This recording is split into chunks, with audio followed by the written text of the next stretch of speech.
On today's show, I'm talking about the coming economic collapse. The Bible says exactly how and when it's going to happen. There's some great news in this message, but I'm also talking about some really bad news for people who are unprepared for what's coming in the future. I'm also talking about a new law that has been passed in California that is anti-parent and anti-child that every parent and grandparent needs to hear. I'm talking about the asteroid Apophis that is coming to the Earth in 2029, supposed to hit the Earth, according to many experts. I'm going to be talking about that, but the biggest danger, according to the scientists, is not Apophis. I'm talking about that. I'm also answering questions such as, can I lose my salvation? And what if I'm sinning when the rapture occurs? I'm Jimmy Evans. Welcome to the Tipping Point Show.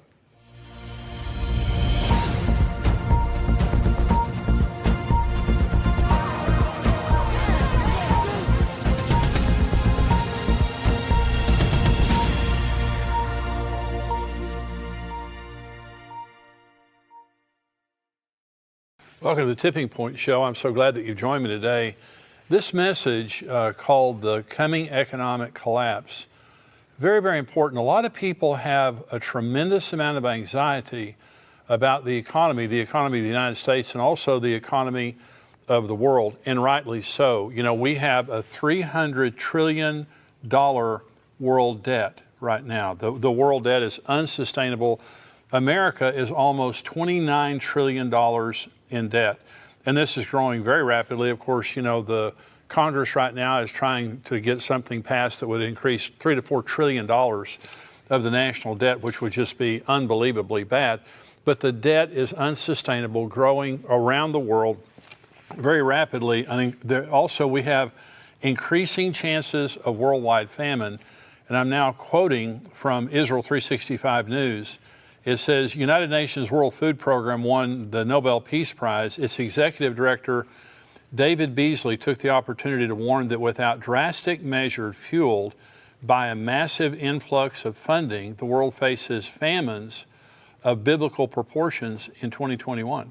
Now, this is the leader of the United Nations Food Organization, and he's saying without drastic measures and a huge influx of spending, we're looking at famines of biblical proportions this year in 2021.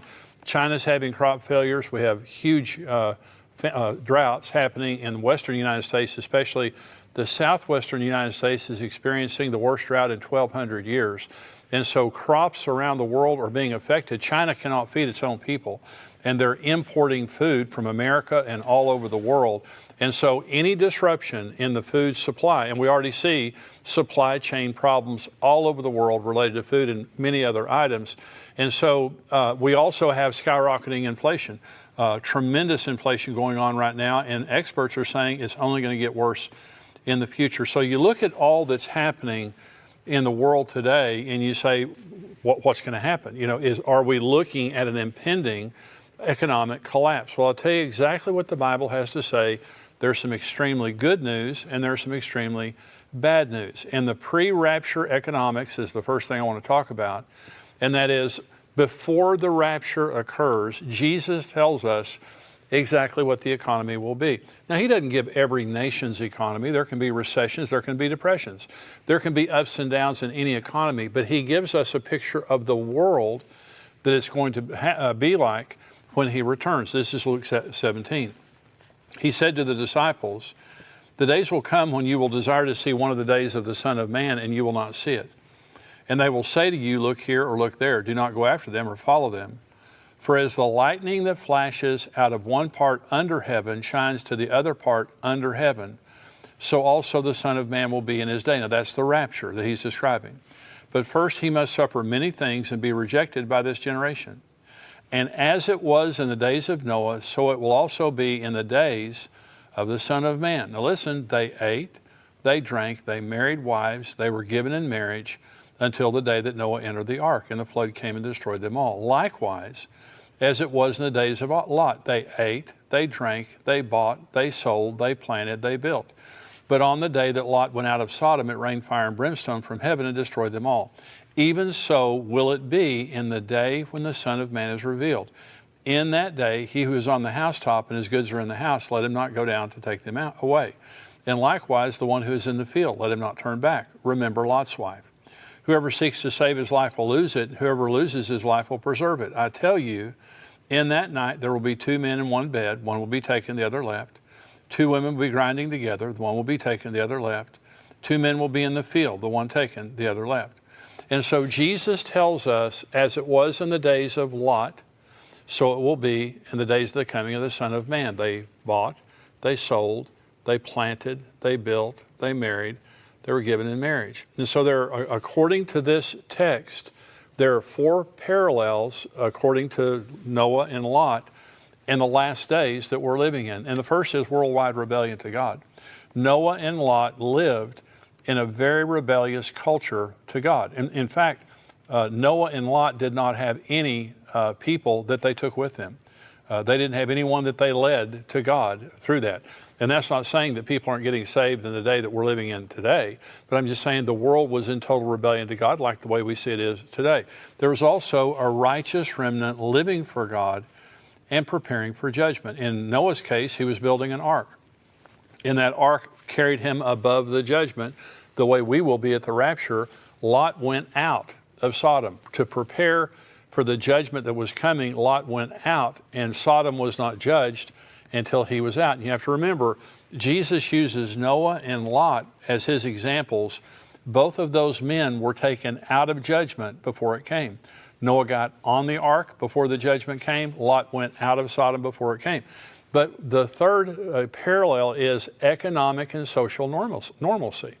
Jesus could have very easily said, people will be starving to death, there won't be any economy, people will be bankrupt. In other words, what he's describing, buying, selling, marrying, giving in marriage, planting, building, all of those things mean, there's going to be social and economic normalcy. It doesn't mean that there's not going to be some shaking and things like that. The fourth parallel is the faithfulness of God to rescue the faithful and the righteous from judgment. God is going to be faithful. He is coming for us. He's not going to leave us here. So I want to say what we're seeing in the world today is the setup for the Antichrist system, is the setup for the economy during the tribulation. First of all, we're seeing a one world government. I think there was over 100 nations, about like 137 nations last week that all agreed together about the corporate tax. And so what we're seeing is now, this amalgamation of nations adopting the same laws and practices. We're seeing the emergence of a one world economy. We're seeing the emergence of a cashless system. COVID has caused cash to be rejected around the world because of the germs that it carries. And the United States government, the Federal Reserve, is talking about now having a digital currency. China is coming out with a digital currency. Most of the currency of the world today, the vast majority of the currency of the world today, is non-cash currency. It's electronic currency. So what we're seeing, the supply chain problems, all of this is setting up for a coming economic collapse. And I'm saying if you're a believer, now I believe that we need to be careful. Financially, personally, we need to be conservative. We need to be careful because we're living in very uncertain times. But what I'm saying is, I have heard doomsdayers for the last 40 years. Since I have been teaching on Bible prophecy, I've heard doomsdayers come out and they talk about this, economic collapse is coming in the next 6 months or the next 3 months or next year or something like that. And in almost every case, they're selling something or they have something to gain through their doomsday message. And I call them prophets for profit. Is they're out there telling their story about what's about to happen, but it's not true, and it hasn't happened. We had 2001, we had 2008, we had things like that, but people were still eating. People still had the basics of life. They were still buying, selling, marrying, giving in marriage, planting, and building. Okay, but there's coming a time now, the Bible tells us that there is coming a time on the earth when there is going to be a total economic meltdown. It's called the tribulation. Let's go to the book of Revelation, and this is chapter 6.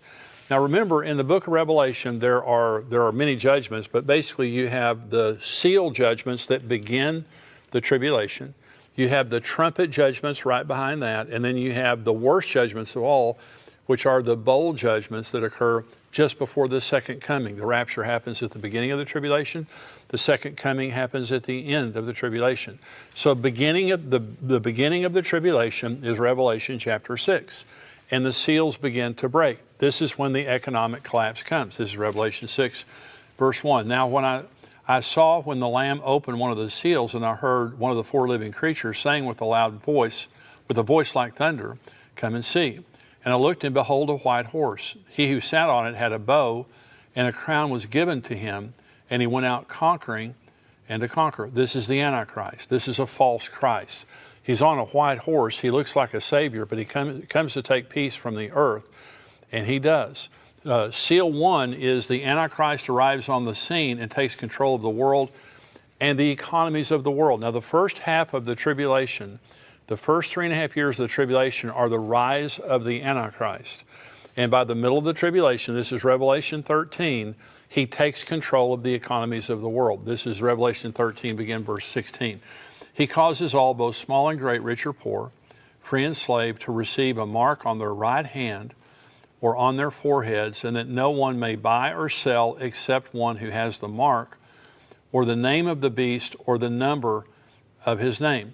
And so the first thing that happens to the economy is the Antichrist begins to gain control over the economy. This is the second seal. This is verse 3. When he opened the second seal, I heard the second living creature saying, "Come and see." Another horse, fiery red, went out, and it was granted to the one who sat on it to take peace from the earth, and that people should kill one another, and there was given to him a great sword. And so the second seal is a spirit of violence and murder, such as the world has never seen, disrupting societies around the world. Now, you think when you see right now what is happening with all the school shootings, church shootings, mass violence, all the murders that are happening, across America and around the world, you think this is a violent world? This is nothing compared to the tribulation. The societies around the world will be disrupted by the violence. God is going to remove peace from the earth, and all hell breaks loose. The third seal, and the economy continues to collapse with every seal. This is verse 5. When he opened the third seal, I heard the third living creature say, "Come and see." So I looked, and behold, a black horse, and he who sat on it had a pair of scales in his hand. And I heard a voice in the midst of the four living creatures saying, "A quart of wheat for a denarius, and 3 quarts of barley for a denarius, and do not harm the oil and the wine." A denarius was a day's wage. And so a quart of wheat or 3 quarts of barley, this was enough to keep you alive for the day. And so what is being said here is scarcity and famine is coming to the earth. That's what the black horse is announcing. And it's saying it's going to take you a day's wage to stay alive if you have that much money. And there's going to be, it says, don't harm the oil and the wine. Now, there's different ways you can interpret that, but here's the way I interpret it. There will be luxuries available, but not the necessities. People are going to be dying in mass during the tribulation, and they're going to be leaving luxury items around their house and things like that. So if you want to drink wine, great, that's fine. Do you want to have some oil there to put on your skin, or maybe to include in your food, or to light a lamp or something like that? That's, by the way, this is talking about olive oil. This isn't talking about petroleum. When it says don't harm the oil or the wine, it's just talking about luxury items that will be available, but the necessities won't. Here's the fourth seal. When he opened the fourth seal, I heard the voice of the fourth living creature saying, "Come and see." So I looked, and behold, a pale horse, and the name of him who sat on it was Death. And Hades followed with him, and power was given to them over 1/4 of the earth, to kill with sword, with hunger, with death, and by the beasts of the earth. This is mass death. This 25% of the world's population will die in the first 3.5 years, the first 42 months of the tribulation. Now think of what that does to an economy. So let me stop right here. There's one more seal we're going to talk about. If you're working to make money, remember Jesus said, remember Lot's wife? Lot was living for the world, and when God tried to get her out of it, she didn't want to go. And Jesus said, remember Lot's wife, when he was talking about Lot.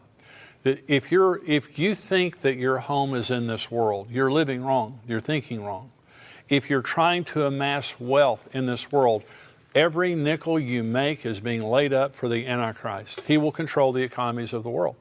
And so if all you're doing is living for money, money's a blessing if it's blessed. And money is a blessing if it is secondary to serving Jesus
and making Jesus the Lord of our life.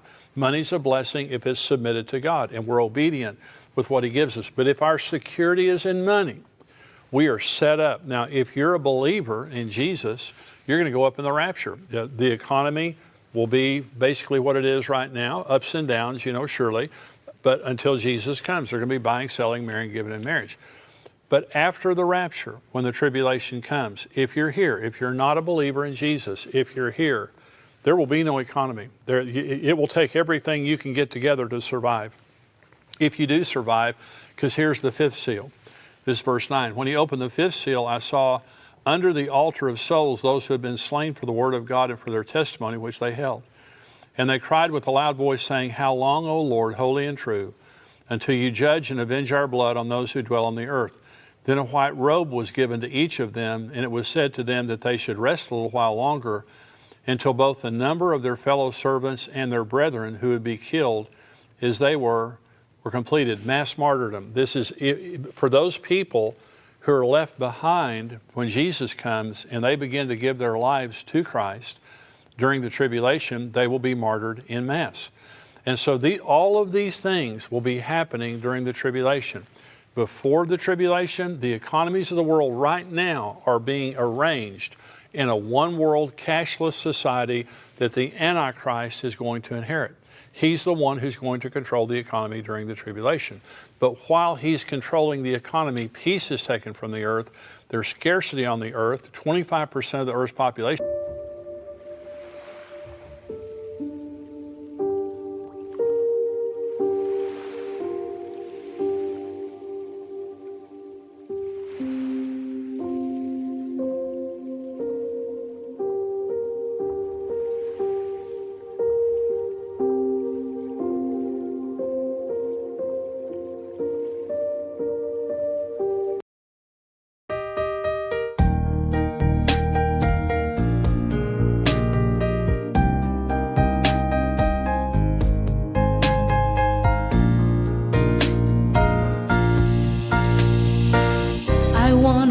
you for your unconditional love for me. You are the most beautiful thing I have ever had in my life. You are the reason, that's why I am living in this world. I want to thank you for your unconditional love for me. You are the most beautiful thing I have ever had in my life. You are the reason, that's why I am living in this world. I admire the way you are always there for me. I admire the ways you always take care of me. I admire the way you give your all just to see a loving smile on my face. I admire the way you love me.